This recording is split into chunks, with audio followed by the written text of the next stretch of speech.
Start करते हैं। आज का जो टॉपिक है बेटा, हम लास्ट टाइम जो किया था सुपरपोजिशन प्रिंसिपल, उसको हम करेंगे आज continue.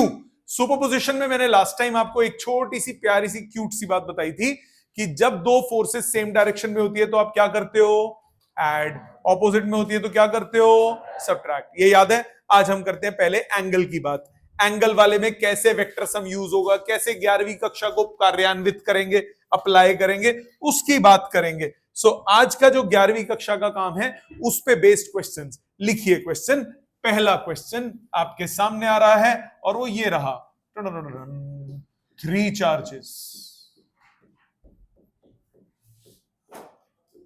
each equal to 2 microcoulomb plus 2 microcoulomb are placed at the 3 corners.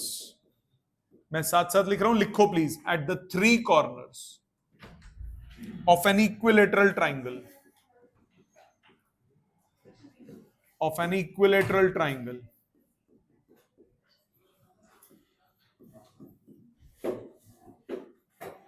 of side 1 meter. Find net force on any one charge. किसी भी एक चार्ज पे टोटल फोर्स आपको कैलकुलेट करनी है। क्वेश्चन लिख लिया और अब सामने ताड़िए। लिखने का भरपूर समय बाद में मिलेगा, समझने पे ध्यान दीजिए। इधर लिखने का समय मिलेगा, समझने पे ध्यान दीजिए। आपके पास एक इक्विलैटरल ट्रायंगल बोल दिया। इस इक्विलैटरल ट्रायंगल में 3 चार्जेस पड़े हैं, ईच इक्वल टू +2 माइक्रोकूलम। तो यहां पे है जी +2 माइक्रोकूलम, यहां पे है जी +2 माइक्रोकूलम, यहां पे है जी +2 माइक्रोकूलम। राइट? 3 चार्जेस हैं, +2 +2 +2। आपको बोला नेट फोर्स निकालना है on any one charge. Net force निकालिए किसी एक चार्ज पे। अब मैं वो फोर्स निकालता हूं, लेट्स सपोज इस ऊपर वाले पे, ये इस ऊपर वाले पे, उस ऊपर वाले पे नहीं, इस ऊपर वाले पे, इस ऊपर वाले पे टोटल फोर्स निकालते हैं। ये दोनों मिलके इसके साथ मजे लेंगे, ये दोनों मिलके इस पे फोर्स लगाएंगे। ये +2 इस +2 को क्या करेगा, चल भाग यहां से, रिपेल करेगा कि नहीं करेगा। ये नाम दे देते हैं A B C, A B C। तो ये वाला रिपल्सिव फोर्स कौन सा होगा, force on A because of B। Yes और no? Force on A because of B। जो बांदर इस पे A पे फोर्स लगाएगा वो है रिपल्सिव। कोई दिक्कत यहां तक? श्योर, कॉन्फिडेंट, लॉक करूं? ओके, वैल्यू निकालते हैं साथ में। Force on A because of B कितना होगा, K 9 × 10⁹, Q1 2 micro 2 × 10⁻⁶, Q2 2 micro 2 × 10⁻⁶, divided by distance कितना दिया। मैंने सॉल्व करना था तो मैंने इजी कैलकुलेशंस कर दी। R² मतलब 1 का स्क्वायर, जब तुम्हें दूंगा तो गंदे दूंगा। 9 2 18, 18 2 36 × 10⁻³ न्यूटन। ठीक है, ये हो गया। ए पे फोर्स किसकी वजह से, बी की वजह से, रिपेल करेगा। अब आ जाते हैं ए पे फोर्स किसकी वजह से, सी की वजह से, ये भी क्या करेगा, रिपेल। चल भाग यहां से। Force on A because of C, force on A because of C, सब कुछ सेम है तो 36 × 10⁻³ ही आएगा। आएगा कि नहीं? Q1 भी सेम है, Q2 भी सेम है, R भी सेम है। मैंने करना था तो इसीलिए मैंने इजी ले लिया। अब क्या करेंगे, रिजल्टेंट निकालेंगे। रिजल्टेंट निकालने के 2 मेथड्स। पहला, फार्मूला यूज करो। मेथड 1, मुझे ये पसंद नहीं है, यूजिंग फॉर्मूला। फॉर्मूला क्या यूज करोगे, नेट फोर्स हो गया √A² + B² + 2AB, नाम मैंने F1 F2 नहीं लिए थे, √FAB² + FAC² plus 2 FAB FAC cos कितना 60 डिग्री। इक्विलेटरल ट्राइंगल है, ये एंगल कितना हुआ 60, तो ये एंगल भी कितना हुआ 60। मानते हो बेटा? दोनों एंगल कितने हो गए 60, तो ये कितना हुआ under root of 36 into 10⁻³ 36 into 10⁻³ इसका स्क्वायर प्लस 36 इंटू 10⁻³ इसका स्क्वायर प्लस 2 इंटू 36 इंटू 10⁻³ इसका स्क्वायर इंटू cos 60 आजकल होता है हाफ, 2 से 2 कट गया, कितना आया 36 इंटू 10⁻³ का स्क्वायर 3 बार, स्क्वायर रूट से बाहर आ गया 36 इंटू 10⁻³ √3 बचा, 36 √3 इंटू 10⁻³ न्यूटन। Any doubt? यहां तक समझ में आता है? अब क्योंकि हम फोर्स की बात कर रहे हैं तो डायरेक्शन भी होगी, डायरेक्शन भी निकालनी पड़ेगी। कौन सा फॉर्मूला? tan phi का। tan phi का क्या फॉर्मूला होता है? b sin upon a plus b cos। कैसे निकलता है? पैरेललोग्राम बनाओगे, ये आ गया रिजल्टेंट f। इसका एंगल मान लिया इसके साथ phi, जिसके साथ एंगल होता है उसको क्या लेते हो? a, दूसरा कौन होता है? b। तो tan phi कितना हुआ? tan phi हुआ b sin theta. What is b? FAC। FAC sin 60 upon FAB plus FAC cos 60। मानते हो बेटा? वैल्यू डालते हैं। FAB ऐसे FAC बराबर है ना, कट गए दोनों, 1 बचा, वैल्यू वाइज इक्वल थे। sin 60 कितना होता है? √3/2। नीचे 1 प्लस cos 60 कितना होता है? 1/2। √3/2 डिवाइडेड बाय 3/2 कट के आया 1/√3, phi आ गया 30 डिग्री, तो मिडल में होगा। क्लियर? एक तो ये मेथड हो गया, मुझे पसंद नहीं है क्योंकि ये लगेगा सिर्फ तब जब 2 फोर्स होंगी, 3 में तो नहीं लगेगा, 4 में तो नहीं लगेगा, 5 में तो नहीं लगेगा। तो हम ऐसा करें ही क्यों जो साला सिर्फ एक में ही एप्लीकेबल है? हम जनरल करेंगे ना। देखते हैं जनरल मेथड, देखते हैं मेथड 2। इसको अगले पेज पे डायग्राम को ले देते हैं। Method 2 PTU। मेथड 2 पे आते हैं, मेथड 2 पे आते हैं। इसमें से हटा देते हैं जो जो अपने को नहीं चाहिए। अपने को ये नहीं चाहिए, हट हट हट। हम इसके बनाते हैं कंपोनेंट्स। मेथड 2 है यूजिंग कंपोनेंट्स। कंपोनेंट्स कौन कौन से होते हैं एक बार याद दिला देता हूं। अगर आपके पास ये कोई F फोर्स है, अगर वो किसी एक्सिस के साथ थीटा एंगल बना रही है तो उस एंगल, उसके अलोंग क्या हो जाता है? F cos, और परपेंडिकुलर के अलोंग क्या हो जाता है? F sin। तो इस फोर्स को हम 2 हिस्सों में डिवाइड कर सकते हैं। एक हो गया कौन सा? F cos, दूसरा कौन सा हुआ? F sin। सो अब ये 60 भी नहीं अपने को चाहिए, हट। यहां पे बनाते हैं वर्टिकल और हॉरिजॉन्टल।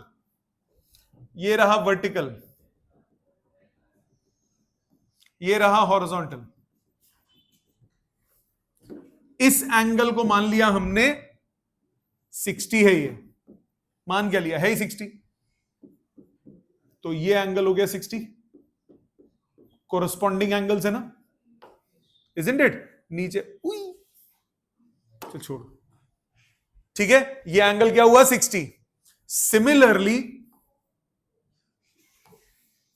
साइड करना पड़ेगा ना, एंगल लिखाना है। सिमिलरली प्लस का डंडा रह गया। सिमिलरली ये एंगल हुआ 60, ये एंगल कितना हुआ? 60 हुआ कि नहीं? कंपोनेंट्स ब्रेक करो दोनों फोर्सेस के। जो FAB है उसका एक कंपोनेंट हुआ राइट साइड, FAB cos 60, एक हुआ ऊपर FAB sin 60। FAC का एक कंपोनेंट हुआ लेफ्ट, FAC cos 60, एक कंपोनेंट हुआ छत की तरफ FAC sin 60। मानते हो? ठीक है। सो जब भी कंपोनेंट्स में ब्रेक कर लेते हो तो फिर निकालते हो हॉरिजॉन्टल डायरेक्शन के अलोंग टोटल, वर्टिकल के अलोंग टोटल, और फिर क्या कर देते हो? रिजल्टेंट। कैसे? हॉरिजॉन्टल निकालो सबसे पहले। ये हुआ F A B cos 60 opposite direction में, minus F A C sine cos 60, cut क्या आया 0। वर्टिकल कितना हुआ F A B sine 60 plus F A C sine 60, sine 60 common, √3/2 common, F A B plus F A C हो गया twice of 36 into 10⁻³ आया था ना शायद, एक मिनट कितना था 36 इंटू 10⁻³। सो 2 से 2 कट गया, आंसर आ गया 36√3 इंटू 10⁻³ और हॉरिजॉन्टल वर्टिकल पता है tan फाइ कितना होता है वर्टिकल बाय हॉरिजॉन्टल। पहले हॉरिजॉन्टल वर्टिकल पता हो तो रिजल्टेंट निकलता है under root of horizontal square plus vertical square. इस क्वेश्चन में हॉरिजॉन्टल 0 तो वर्टिकल ही हो गया 36√3 इंटू 10⁻³ न्यूटन। ठीक है 36√3 इंटू 10⁻³ न्यूटन। और tan फाइ कितना हो जाता है वर्टिकल बाय हॉरिजॉन्टल, इस केस में हॉरिजॉन्टल 0 है तो फाइ कितना हुआ 90 डिग्री ऊपर की तरफ है आंसर। उसमें भी ऊपर की तरफ ही आया था बट उसमें इसके साथ 30 था, एक्चुअल में तो ऊपर ही हुआ ना, क्योंकि हॉरिजॉन्टल के साथ 60 प्लस 30 कितना हो गया 90। समझ में आई बात? एकदम क्लियर, एकदम क्लियर। एक और देखते हैं फिर आपको लिखने का समय दूंगा। आपको बोला क्वेश्चन, आपको बोला 4 charges plus 2 microcoulomb each are placed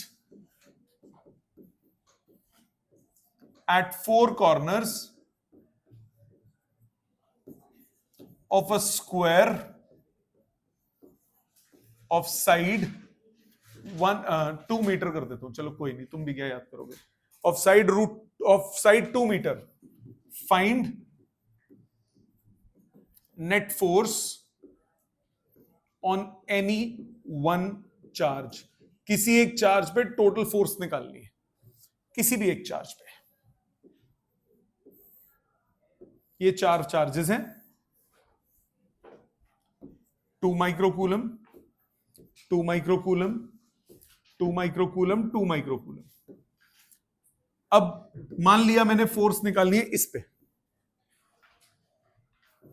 तीनों मिलके फोर्स लगाएंगे। ये है डिस्टेंस 2 मीटर, ये भी डिस्टेंस 2 मीटर, ये भी डिस्टेंस 2 मीटर, ये भी डिस्टेंस 2 मीटर, तो ये कितना हुआ 2√2 मीटर्स पाइथागोरस से। Under root of 2 square plus 2 square कितना हुआ √8। √8 क्या होता है आजकल 2√2। फोर्सेस मार्क करते हैं, जो +2 पे लगाएगा लेफ्ट वाला वो फोर्स होगी इस तरफ, इसको नाम दे दिया F1। F1 कितना होगा K 2 micro by 2 square, 2 cut गया, यह आया 9 इंटू 10⁻³ न्यूटन। ठीक है दूसरे पे आते हैं, दूसरे पे आते हैं। जो सेकंड वाला लगाएगा वो भी रिपेल करेगा, F2 बोल दिया, तो F2 कितना होगा K 2 माइक्रो डिवाइडेड बाय 2√2 का स्क्वायर। मानते हो बेटा 2 कट गया, नीचे 2 बचा, 9/2 4.5 इंटू 10⁻³ न्यूटन। मानते हो बेटा? कोई इशू नहीं, श्योर, ओके। तीसरे पे आते हैं F3 पे। +2 को क्या करेगा रिपेल, ये बोल दिया F3, तो F3 कितना होगा F3 होगा K, पहला चार्ज 2 माइक्रो, दूसरा चार्ज 2 माइक्रो, डिस्टेंस कितना 2 मीटर, उसका स्क्वायर। ये भी सॉल्व करके आया 9 इंटू 10⁻³ न्यूटन। अब इसमें रिजल्टेंट का फॉर्मूला नहीं लग सकता, अब इसमें आपको कंपोनेंट्स ही ब्रेक करने पड़ेंगे, राइट? कंपोनेंट्स ब्रेक करने पड़ेंगे। Let's break this components. इस एंगल ये कितना है 45 डिग्री, 45 डिग्रीज स्क्वायर है, डायगोनल क्या करता है बाइसेक्ट करता है एंगल को, ये 45 तो ये भी 45। यहां पे बना लेता हूं इस पॉइंट को दोबारा से, वर्टिकल हॉरिजॉन्टल। कंपोनेंट्स ब्रेक करते हैं। पहले तो F1 अपनी जगह पे है एक्सिस के अलोंग, F3 एक्सिस के अलोंग है, इन दोनों को तो छेड़ेंगे नहीं, F1 F3 को नहीं छेड़ेंगे, किनको छेड़ेंगे? F2 को। F2 के दो कंपोनेंट्स हुए, जो एंगल के साथ वाला कंपोनेंट होता है वो क्या होता है? कॉस। जो दूसरा कंपोनेंट होता है वो क्या होता है? साइन। Isn't it? एंगल के साथ वाला कौन होता है? कॉस। दूसरा कौन होता है? साइन। तो एंगल के साथ वाले को ले लो कॉस। F2 का कंपोनेंट एक हुआ लेफ्ट साइड पे, ये हुआ F2 cos 45। एक कंपोनेंट हुआ नीचे, ये हुआ F2 sin 45। मानते हो बेटा? कोई दिक्कत तो नहीं? आगे पीछे दाएं बाएं किसी को दिक्कत? पक्का? अब देखो हॉरिजॉन्टल में ये दोनों हैं, क्या कर दोगे? ऐड। वर्टिकल में ये दोनों हैं, क्या कर दोगे? ऐड। तो नेट हॉरिजॉन्टल कितना हुआ? नेट हॉरिजॉन्टल हुआ F1 plus F2 cos 45। F1 कितना है? 39 into 10 to power minus 3 plus F2 कितना है? 9/2 इंटू 10 टू पावर माइनस 3। जान के मैंने लिखा है ताकि कॉमन लेने में इजी रहे। cos 45 1/√2 कॉमन लो, 9 into 10 to power minus 3 common, क्या बचा? 1 प्लस 1/2√2। मानते हो बेटा? No problem.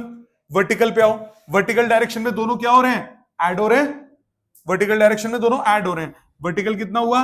F3 plus F2 sin 45। Solve करके ये भी सेम आ जाएगा क्योंकि F3 की वैल्यू वही है जो F1 की है और उसकी भी सेम है। तो कितना हुआ सॉल्व करके? 9 into 10 to power minus 3 into 1 plus 1/2√2। इस स्टेप तक कोई शक शुबा है तो प्लीज बोलिए। यहां तक समझ में आता है? हॉरिजॉन्टल पता है, वर्टिकल पता है, रिजल्टेंट कैसे निकलता है? Under root of horizontal square plus vertical square. So सबसे पहले आ जाओ इधर, डायग्राम बनाते हैं। हॉरिजॉन्टल हो गया इस तरफ, वर्टिकल हो गया इस तरफ, तो रिजल्टेंट क्या हुआ? ये रहा। तो रिजल्टेंट फोर्स कितनी हुई? Under root of horizontal square plus vertical square. Horizontal vertical value में बराबर है, कॉमन लेके बाहर आ जाएगा, हॉरिजॉन्टल इंटू √2 बचेगा। तो ये हॉरिजॉन्टल की value 9 into 10 to power minus 3 into 1 plus 1/√2 into 2 into √2, bracket खोलो, 9 into 10 to power minus 3 √2 plus 1/2। Yes और नो?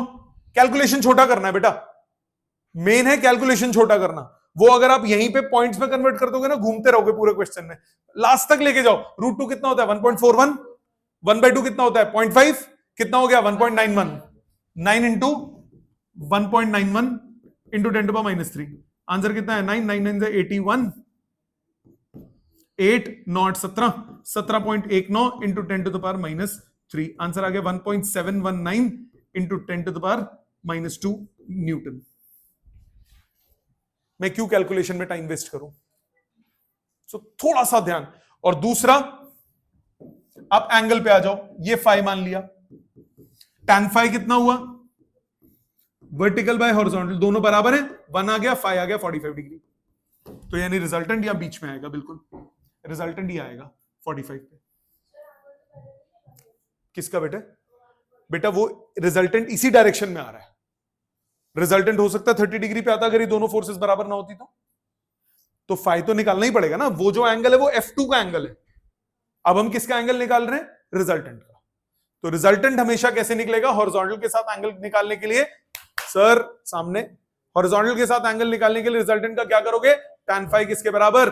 Vertical by horizontal. समझ में आया है सबको? पक्का?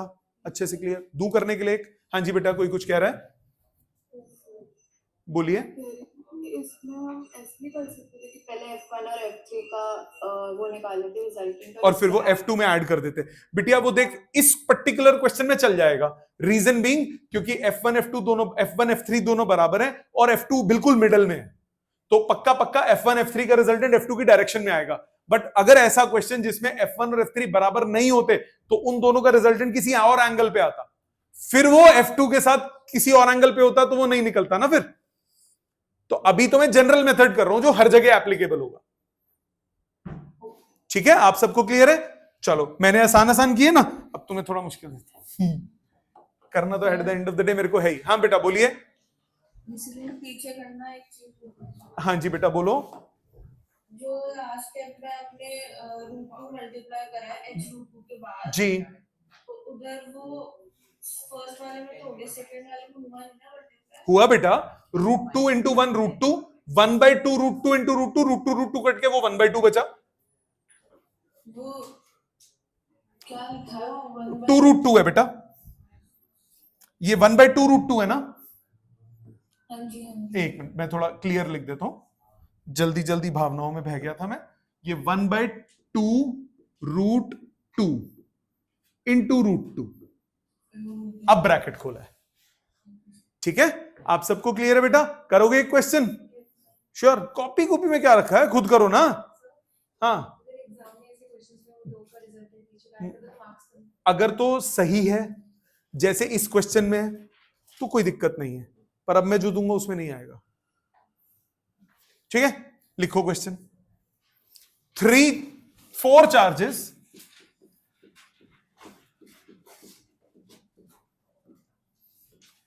+1 microcoulomb, +2 microcoulomb, -2 microcoulomb, +3 microcoulomb are placed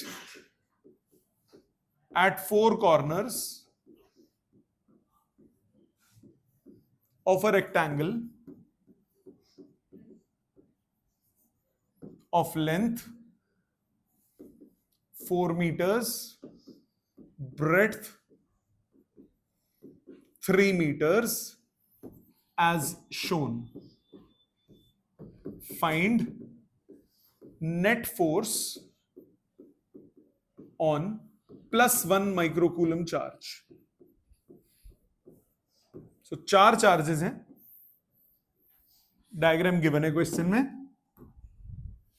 +1 microcoulomb,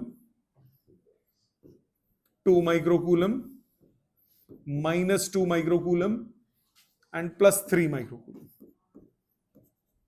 length है 4 मीटर्स, ब्रेड्थ है 3 मीटर्स। आपको इस 1 माइक्रोकूलम पे टोटल फोर्स निकालना है। स्क्वायर में डायगोनल 90 डिग्री को बाइसेक्ट करता है, स्क्वायर में, रेक्टेंगल में नहीं करता, रेक्टेंगल में नहीं करता। तो इसमें आपको एक एंगल लेके करना पड़ेगा, थीटा, सोचना पड़ेगा। करिए प्लीज, अटेम्प्ट कीजिए।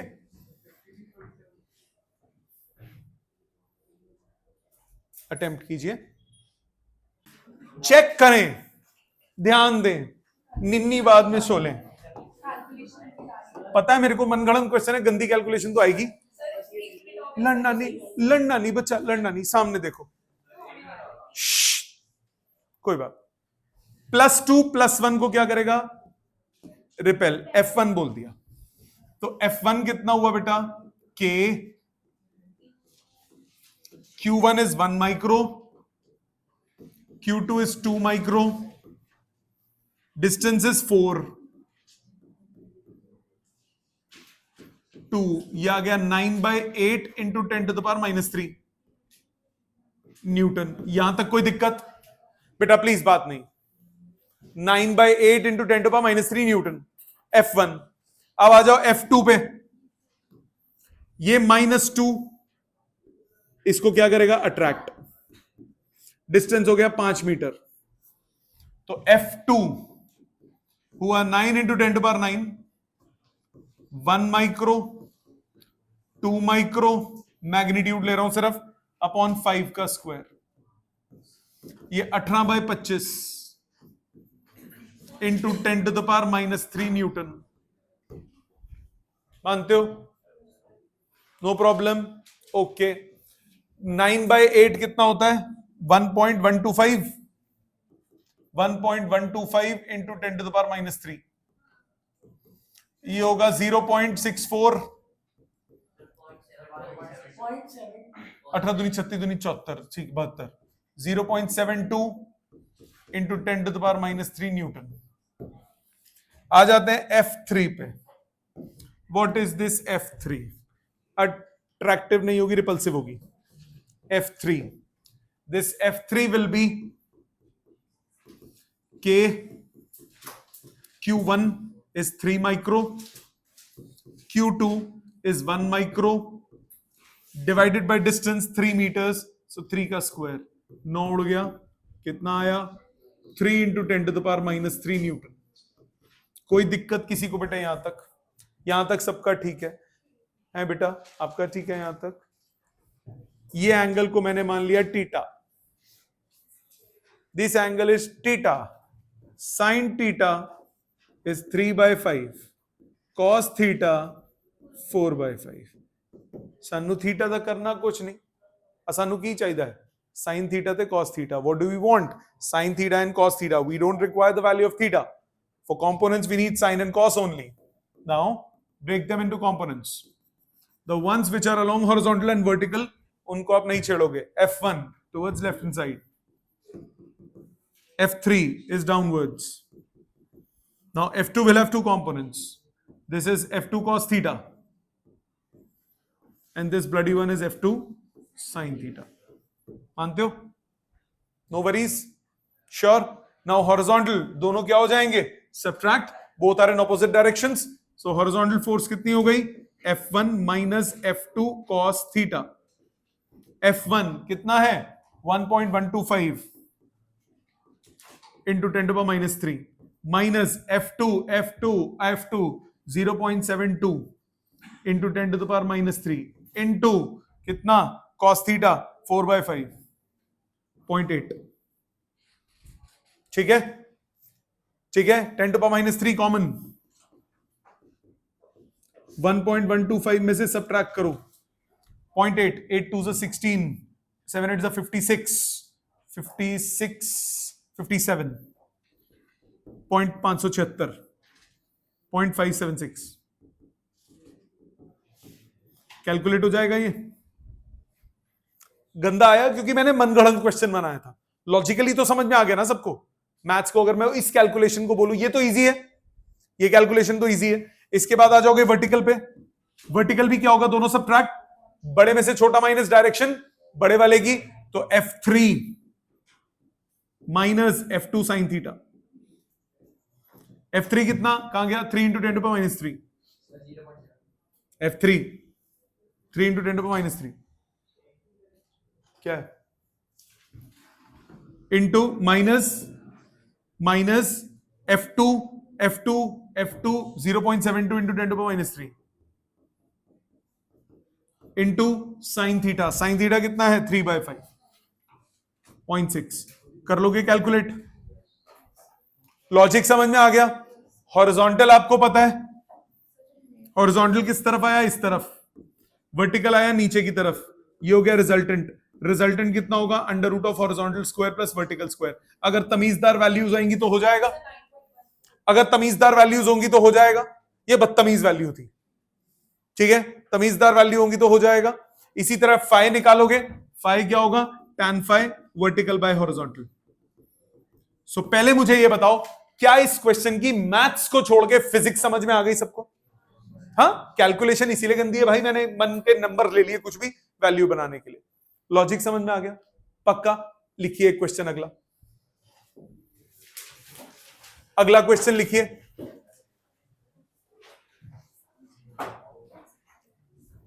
इनफाइनाइट नंबर ऑफ चार्जेस, बात नहीं बेटे, क्वेश्चन लिखिए। इनफाइनाइट नंबर ऑफ चार्जेस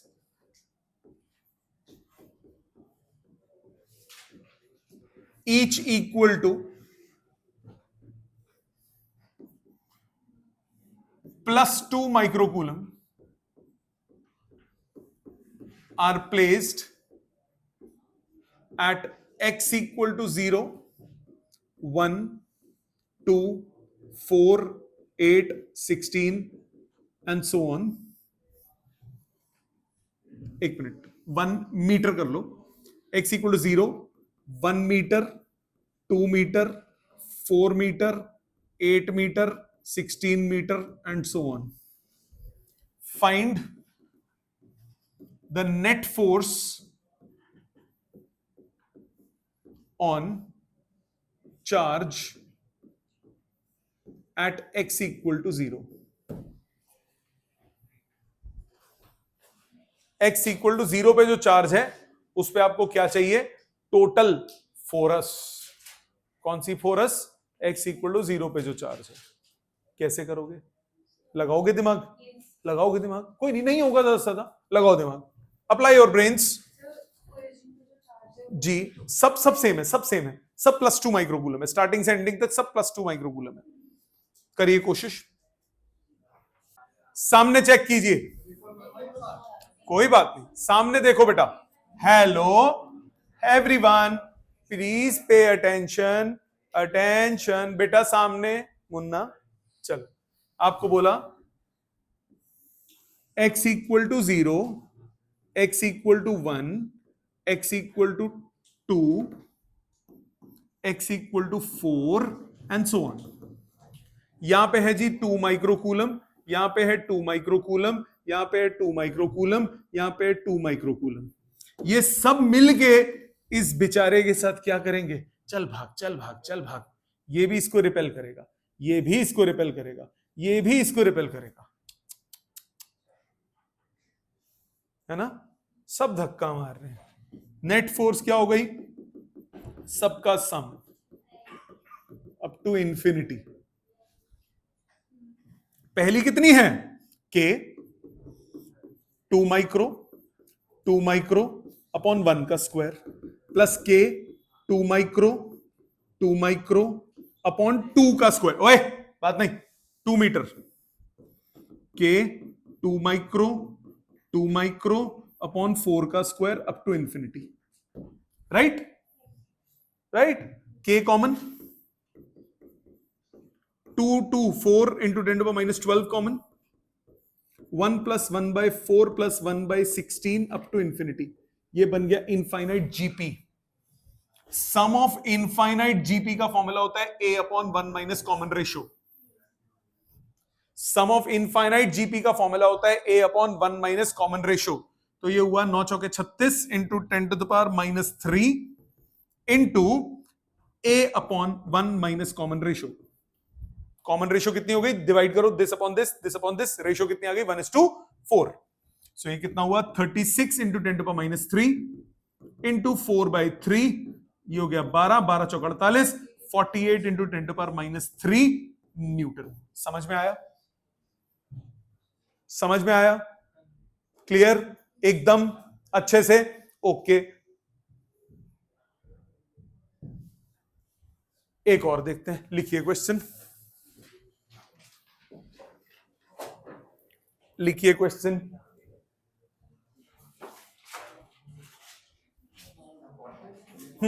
लिखिए question.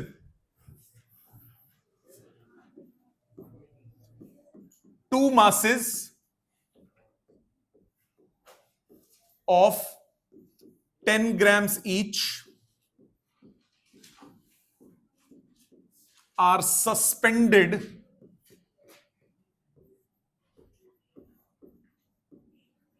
using a thread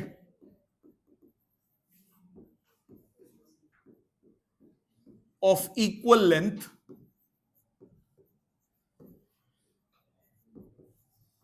from a point using threads of equal length। Thread नहीं, थ्रेड्स, 2 थ्रेड्स है इक्वल लेंथ के, उससे आपने 2 मासेस को टांग दिया। तो ये क्या होगा? ये सीलिंग है, इधर से 2 लटक रहे हैं मास।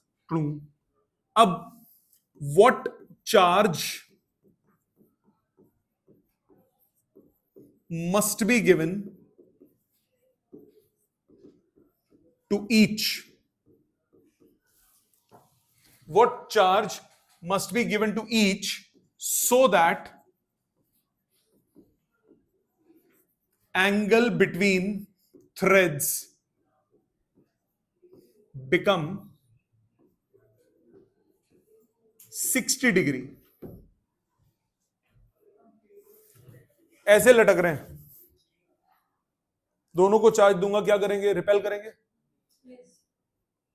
दोनों के बीच में एंगल कितना चाहिए? 60 डिग्री। सिचुएशन समझ में आ गई? सिचुएशन समझ में आ गई? देखते हैं सामने। ये ऐसी सिचुएशन दी है, ये डायग्राम गिवन नहीं होगा, डायग्राम गिवन नहीं होगा, डायग्राम आपको बनाना पड़ेगा। आपको सिचुएशन बोला कि ये जी सीलिंग है, सामने देखो बेटा, ये प्यारी सी क्यूट सी सीलिंग है। इस क्यूट सी सीलिंग में 2 बांस लटक रहे हैं, दोनों को चार्ज दिया, दोनों रिपेल कर लेंगे। एक इधर हो गया, एक इधर आ गया, हो गया, दोनों रिपेल कर गए। वर्टिकल ये एंगल कितना दे दिया? 30 30 30। टोटल कितना एंगल है? 60।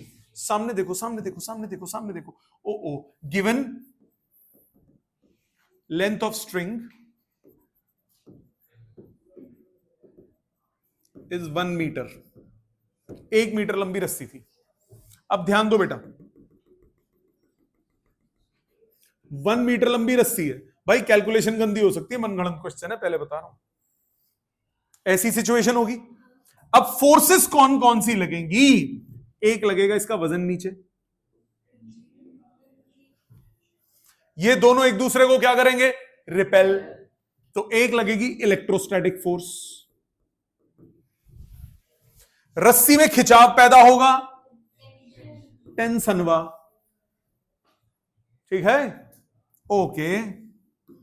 यहां बना है वर्टिकल, ये एंगल 30, तो ये एंगल कितना हुआ? 30। ठीक है, टेंशन हमें नहीं पता, हमें टेंशन हो गई, क्या करें? कोई बात नहीं, बाद में देखते हैं। इलेक्ट्रोस्टैटिक फोर्स के लिए हमें दोनों के बीच में गैप चाहिए होगा। ये 1 मीटर की रस्सी है भाई, ये कितना हो गया? 1 sin 30। ये सुनो, परपेंडिकुलर अपॉन हाइपोटेन्यूज कितना होता है? Sine theta. तो परपेंडिकुलर कितना हुआ? Hypotenuse into sine theta. तो जो आर होगा, दोनों के बीच का डिस्टेंस वो हो गया 2 sin 30। आजकल sin 30 कितना होता है? 1/2। तो ये 1 मीटर बचा दोनों के बीच का गैप। क्या बात है, मनगढ़ंत का भी सही आ रहा आंसर। ठीक है, 1 मीटर गैप आ गया दोनों के बीच में। ये बात क्लियर होती है? स्प्राइट है वो तो आनी थी, क्योंकि मैंने जान के 60 डिग्री दिया था, तो ये इक्विलेटरल ट्रायंगल बन गया, क्योंकि ये दो लेंथ बराबर है, आइसोसेलेस है, ये दो एंगल्स इक्वल हो गए, तो ये 60 ही होंगे ना। इक्विलेटरल ट्रायंगल बन गया, मैंने जान के दिया था। ठीक है, नाउ 1 मीटर आ गया दोनों के बीच का गैप। अब भैया इसके कंपोनेंट्स बनाते हैं। Let's make the components. ध्यान से देखो, जोर से देखो, सारे देखो। इलेक्ट्रोस्टैटिक इधर, इलेक्ट्रोस्टैटिक फोर्स इधर, मग इधर। टेंशन के कंपोनेंट्स, ऊपर क्या हुआ? T cos 30, इधर क्या हुआ? T sin 30। अब ये सिस्टम किसमें रुका हुआ है? इक्विलिब्रियम है। इक्विलिब्रियम होता है तो फोर्सेस क्या हो जाती हैं? बैलेंस। लेफ्ट वाली किसके बराबर? अब किसके बराबर? कर दो फिर। तो आपको क्या बोला? Since charge is in equilibrium, so left equal to right, T sin 30 is equal to electrostatic force, T cos 30 is equal to mg। हाँ कि ना? अब आपको तो T नहीं पता, डिवाइड कर दो, हटा दो, दोनों को कर दिया डिवाइड। tan 30 कितना हुआ? Electrostatic force K Q square by R square into mg। मानते हो बेटा? tan 30 कितना होता है? 1/√3। So 1/√3 is equal to 9 into 10 to power 9 into Q square upon 1 into mass. कहां है मास? कहां है? ये रहा, 10 ग्राम मास हो गया। 10 इंटू 10 टू पावर -3 kg, माने 10 टू पावर -2 kg।